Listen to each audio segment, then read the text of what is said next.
ที่นี่วัดพระธาตุพนมอำเภอธาตุพนม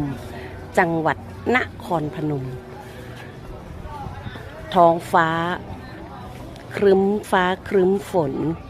ไม่มีแสงแดดนะอากาศมีลมพัดเอื่อยๆนะคะกับการเดินชมความงามของวัดพระธาตุพนมนะซึ่งมีหลายมุมที่งดงามนะไม่ว่าจะเป็นลานสักการะนะคะพุทธรูปปางต่างๆนะแล้วก็นะสามารถชมพระธาตุพนมนะคะองค์ใหญ่ๆสวยๆได้แบบเต็มองค์ได้นะทุกคนไม่มีแดดนะทุกคนนะสามารถชมได้อย่างงดงามมากๆนะองค์พระธาตุพนมเต็มองค์ค่ะทุกคนนะ